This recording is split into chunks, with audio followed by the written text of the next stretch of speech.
talking about Elon, he referenced in one of his interviews, I think it was with Lex, is that the Roman Empire, one of the reasons, if not the reason, that it ceased to exist is population decline.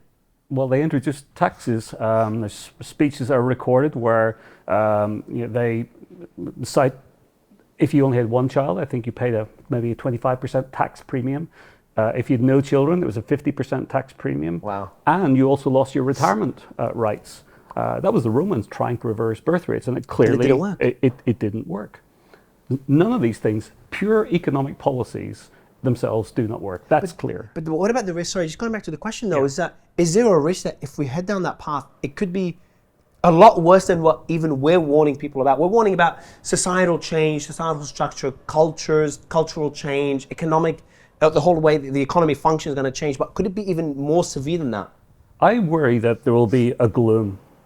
Global gloom. If you imagine, we're used to reading news stories that the world's population has added another billion people. If you imagine being, let's say, a child in a world where the news is we've lost another billion people, and a young kid maybe saying to their parents, "Mummy, Daddy, when is this going to stop?" Wow. Just imagine the gloom of this continuing generation after generation. Now, I agree with you. This is not about extinction. There will be new societies, ones who prioritize having family, that will ultimately stabilize populations and perhaps grow again. So this is about saving civilizations, saving nations. And I do believe, sadly, that not all nations are destined to survive this. And I think, what do you mean? That question goes to both of you, because I know you've traveled the world talking to leaders. When I ask you, I'll ask you first, Stephen, because you just mentioned it. You kind of went right into it. What do you mean by that? Like, what nations? Let's direct. We can cut it afterwards if you want. But what do you mean by that statement? Yeah, I have to be honest. I will. I do not think that South Korea is going to survive this. And that's sad. That makes me want to help South Korea even more. What do you mean? What do you mean doesn't survive this? What happens to South Korea then? If you look at the numbers for South Korea, birth rates halving every 20 years, it means that a South Korean today, for every 100 South Koreans today, you're going to have 4 great-grandchildren. 4. From 103 generations down to only 4. Wow. If you look at that rate of decline in a society, you talked about how things are going to change. You're going to have a tiny community in this country set up for 35 million people. Everything's going to change at that point. And I don't know geopolitically if it's going to survive. That's got to be a risk. And I don't know if some other community within South Korea, I don't know if they exist, but those who do prioritize families will suddenly rise again. I suppose I should say it will be a new South Korea. It will be a new culture. It will be a new society that would emerge there. But it's not just South Korea. That's the one I think that we should focus on most. And certainly at XY, the nonprofit we have set up is absolutely tasked on working with people in South Korea to make sure that doesn't happen. Madam President, you met with the leaders of the countries. I think you were in South Korea not long ago. How did you, they're aware of that issue, I assume, considering how severe it is in South Korea. What was that discussion like, talking to a leader about the potential, I think you were in that meeting too? I was in some of the meetings, but not the president. How do you talk about this? How do you talk about, hey, your society could cease to exist the way it is today? How alarmist are you in those discussions? Well, we should add to that a political aspect. South Korea being in a war with North Korea, where actually the fertility rate is around 1.8. In North Korea or South? North Korea, okay, so which is almost double. Yeah.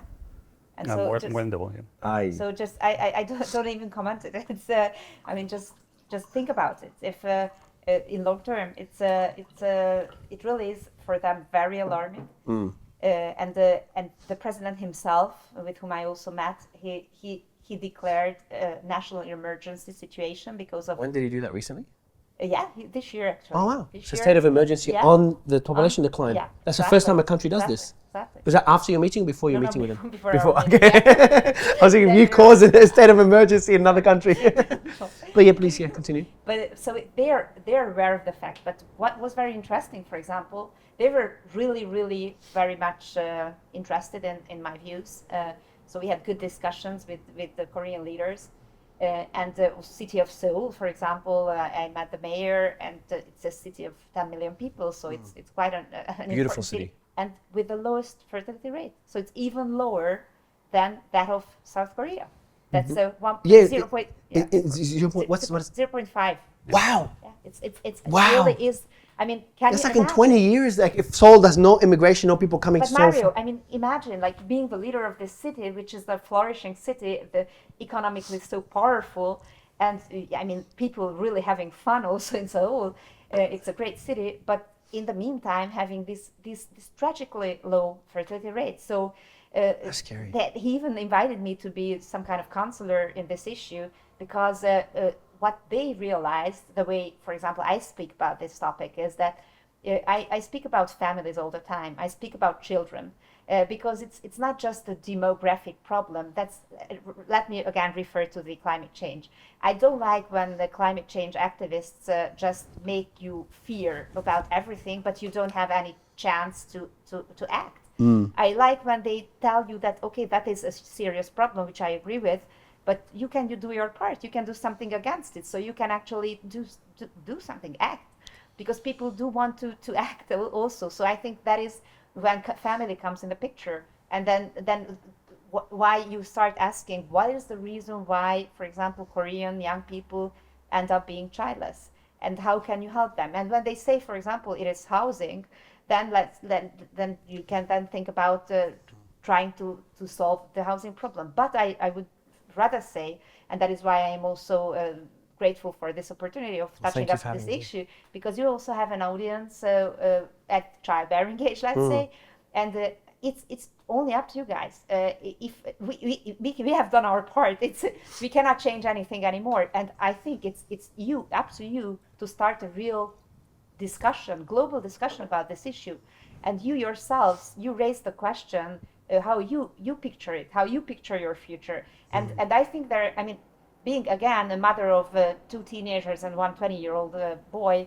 So 3 kids. So 3 kids, 20, 18, and 16. Well above the rate in Hungary. Yeah. Thank you for doing your part. That wasn't my intention. But I always knew I wanted to have kids. But actually, maybe that's a good point to be personal about it. Because I really do understand how difficult it is to take this decision. It is. And we don't speak about this, so we are not vocal.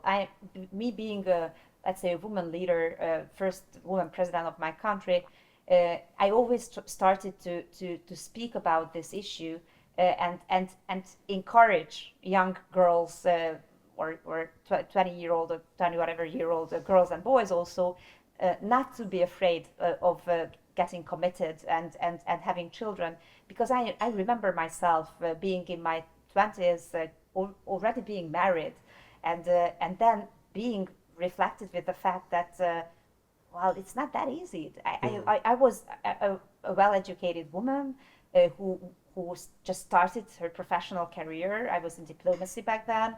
I just was very passionate about my job. I wanted to deliver. I wanted to earn money. I wanted to be independent in some ways. And it's very difficult to say that, okay, then when you are the really most productive years, or also professionally meant, then you say that you just drop out and you're going to have your kids because you also want to spend time with your kids. So you want to be a good mom. For me, that meant that I spent 6 years at home with the kids, which is not any model. I'm just saying that even if I dropped out for 6 years, I still was, well, lucky enough or privileged enough to be able to come back and do my professional job. What I'm saying is that I think we don't speak about that The personal enough. aspect of it, Yes, that it is not easy. And if you're looking for the right moment to have a child, it will never come, actually, because there's no right moment for having a child. So that means that each moment is the right moment for having a child. But I just think that we have to discuss this much, much more. I want to dig into it. So let's dig into that, because another interesting statistic, it's not families having less children. The rate of children that families have is pretty much the same. It's even increased in some countries. It's the amount of, the percentage of people that decide not to have children. When I say decide, exactly, see, I got you. It's not really decide. It's they just don't have children, whether it's because of various decisions they made. Yeah. So what I'd say, let me ask, because a personal aspect, and Stephen, I'll dig into the numbers, is that what's happening, Madam President, is that I feel, because I'm kind of similar, I have no kids, and I'm in a similar group. How old are you, Mario? in my 30s already, and I have no kids. So And do you want to have? I'm exactly where I'm okay, perfect. So Sorry. I know it's beautiful because I'm exactly the example of what people should be worried about. Because men and women. Because what's happening is that people want to have kids, but like it's not the right time. For various reasons that I'll let you dig into because you know them a lot more than I, of course. It's like, I'll have them. And then when women get to the age of 30, and that's in your documentary, Stephen, is that there's like a, at best, 50-50 chance of actually having children. Can you tell me some examples of why people my age and younger are not having kids? What are the various reasons, number one? Number two is what it leads to, which is childlessness. And number three is, how could you reverse that? It just seems like such a, and that's probably going to segue into you because you've traveled the world talking about it, is that it's everywhere in the world. Some countries ahead of others. Every single country except Mongolia, Elon mentioned it. It's the only exception. One country. For now, we will. For now, exactly. Can't even head down that same path. So, And also Hungary, in that sense, that you will maybe. Hungary's had some how- impressive yeah, improvement. Yeah, that's why Yeah. I want to dig into the solutions because Yeah, you've yeah. done a great job here. But yeah, so let's go. Step one is, can you talk about people like me that are like kind of delaying it until like, now it's too late.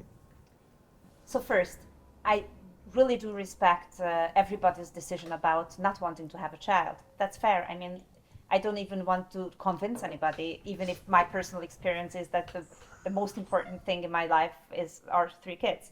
But still, it's everybody's choice. I'm really speaking about those who want to have families, who want to have children in the future.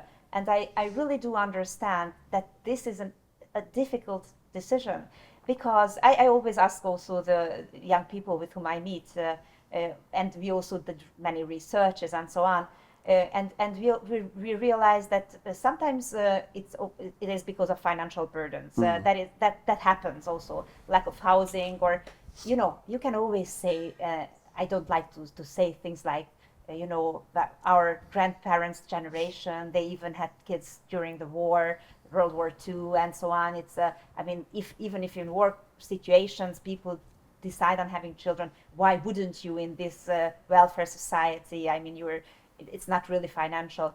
People think differently now. They want to give more to their kids than, like, I don't know, some generations before, and we have to accept it. I don't think we have to try to combat this fact that they want to give more. So I think what actually, but that's already the solution part. But okay, then I will just speak about the problem. So it can be financial. They make reference to finances. They don't. But I think it's even more important that they are not aware of the fact that they are running out of time. I think that's the most important. Yeah, I agree. Because if you ask, even we did surveys like that, even if you ask people in their 30s how much time they think they still have to have children, they completely have no clue about the fertility window. So they have no idea. And I understand it, because we live longer, so we tend to think that we have time longer for everything. And that's actually not true. So how you refer to these graphics, actually with the fertility is the same. How dramatically it collapses when it gets to a certain level. What level, what age for women? Well, it starts already in around 30, and I mean, it starts like in the 20s and the late 20s. And slowly, and then just goes very quickly in the 30s. Dramatically afterwards. And people are not aware of the fact that they will actually run out of time. And if you speak about this topic to, I don't know, 40-up-year-old people, then they just get frustrated because they missed up on this opportunity. And I think that is the reason why we have to start very early in education and all this conversation with our kids, for example. We do that. I mean, they should just be aware of the fact that there is this fertility window. And if they are, then they are going to make their own decisions. That's fine. But the problem is that they have no idea about this. And then one more element I would mention is what we call this work-life balance. I don't even like this expression, because why work-life balance? I mean, work is part of my life. Well, exactly. So it's life balance, actually. What is life balance? What are the priorities? Yes, but in your life, work also plays an important role in most of our lives, either passionately or just because it takes a lot of time of your life. But work is an important part of your life, And because of all these endeavors that you meet, of all the challenges that you meet in your work, and you just feel and think that if you're going to have a family, or if you're going to have children, then you will actually somehow be put back in your work, or you won't be so successful in your career. You will just miss chances. So I think that is also a main fear. And this kind of this kind of luxury of single life, even, or just childless life, let's say, that many just think that they want to enjoy these years still without children.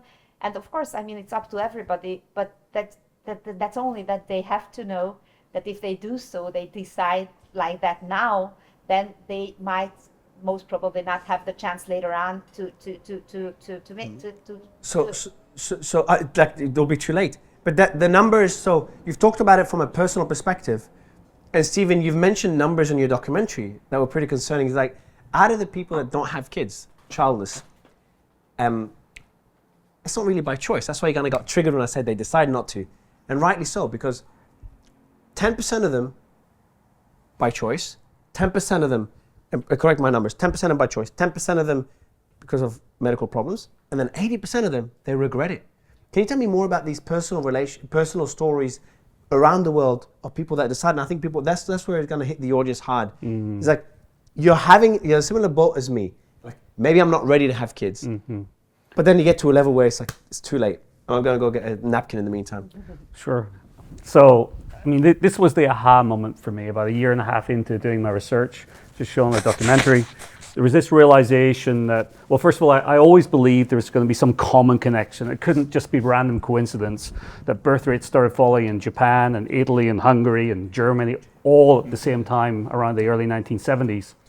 And the shock really, first of all emerged when I started to look at this average family size, as you put it. Now, that number really isn't generally talked about. We always look at this TFR number, which really masks so much. But the TFR number? Yeah, TFR, total fertility rate. Yes, so this is what demographers talk about. It's what we hear in the media. But really, to be honest with you, I wish we wouldn't talk about it. We should talk separately about this family size. You already referred to it. So around the industrialized world, about 30, 40 years ago, the average family was having 2.4 children. Today, it's the same. Exactly. That's a very important metric. Yeah. Because if it's the same, then why? Yeah, so that led me to look at, well, if it's not families having fewer children, and it's absolutely not, it's not in Japan, it's not in Italy, it's not in Hungary. Everywhere. Wow. Even in the US, families are having slightly more children than they were in the 80s. We could go into that at some point. It's interesting, but there's really no example. South Korea, we should talk about again in this context, because one-child families are starting to become more common there. But what's becoming more common in South Korea? Smaller families. Because people in South Korea are starting their families so late.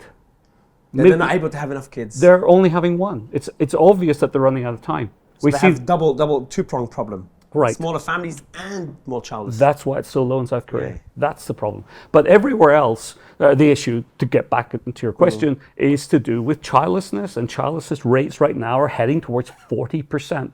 In most of these countries. In the US, it's heading towards 40% in terms of the overall projections. In Japan, it's already hit 40%. In Italy, it's hit 40%. 40% seems to be the scary number that we're all on the path to. 40%?